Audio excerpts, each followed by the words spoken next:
अलग अलग धाराओं से पूजन की बात कही गई। कैसे कैसे पूजन करना चाहिए। जिसको सन्निपात ज्वर हो जाए, प्रलाप की स्थिति आ जावे, तो जलधारा शतरुद्री से, एकादश रुद्र से, रुद्र मंत्रों के जप से, पुरुष सूक्त से, 6 ऋचा वाले रुद्र सूक्त से, महामृत्युंजय मंत्र से, गायत्री मंत्र से, और कुछ न हो तो पंचाक्षर मंत्र से शिवजी पर जलधारा करने से और संपूर्ण रोगों का शमन हो जाता है। सुख समृद्धि के लिए जलधारा। और महाराज जी लिखा है, घृत धारा सहस्रनाम से करने पर वंश विस्तार होता है, इसमें संदेह नहीं। आज हम स्वामी जी को बोल रहे थे घी चढ़ाने का महत्व। वेद लक्षणा भारतीय देसी गाय के घी से 1000 शिव जी के नाम लेकर घृत धारा करे तो उसका वंश बहुत आगे बढ़ जाएगा, वंश चलेगा उसका। इस प्रकार की बात कही गई है।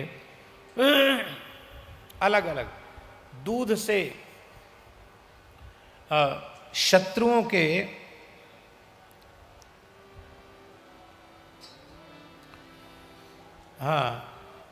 बुद्धि किसी की मंद है, जड़ है, याद नहीं होता है, तो उस व्यक्ति को शर्करा मिश्रित देसी गाय के दूध से शंकर जी का अभिषेक करने पर उसकी बुद्धि बहुत तीव्र हो जाती, धारणा शक्ति हो जाती है।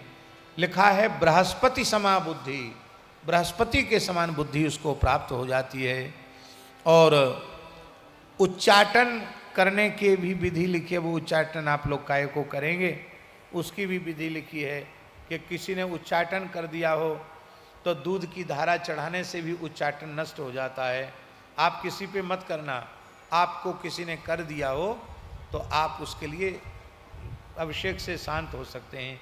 शत्रुओं के नाश के लिए सरसों के तेल की धारा से अभिषेक करना चाहिए। सुगंधित तेल की धारा से भोगों की प्राप्ति होती है। शहद की धारा से रुद्राभिषेक किया जाए तो टीवी दूर हो जाती है, राज यक्षमा टीवी की बीमारी दूर हो जाती है। गन्ने के रस की धारा से अभिषेक करने पर संपूर्ण ऐश्वर्य की, आनंद की प्राप्ति होती है। गंगाजल की धारा से अभिषेक करने पर भोग और मोक्ष की प्राप्ति होती है। फलों की रस निकाल कर उस धारा से अभिषेक करने से भी अभीष्ट की सिद्धि होती है। महामृत्युंजय मंत्र से इनको चढ़ाना चाहिए। वैदिक मंत्र के साथ महामृत्युंजय का भी प्रयोग करना चाहिए। महाराज जी बड़े बड़े विलक्षण प्रयोग हैं। दही, दूध, घी, सुगंधित तैल, इत्र। हमारे पूज्य रमण रेती वाले महाराज जी तो कई बार रुद्राभिषेक इत्र से ही करते हैं। 8-8, 10-10 लाख का इत्र चढ़ जाता भगवान शिव को एक बार। बहुत बहुत बढ़िया वाला इत्र।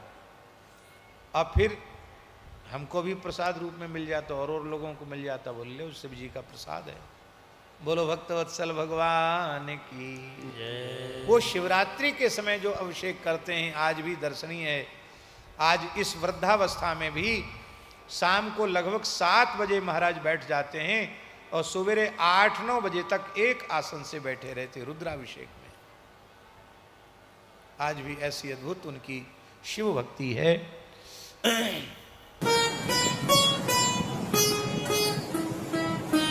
श्री सीताराम प्रतिदिन सत्संग एवं दर्शन के लिए श्री महाराज जी के ऑफिशियल चैनल को जरूर सब्सक्राइब करें।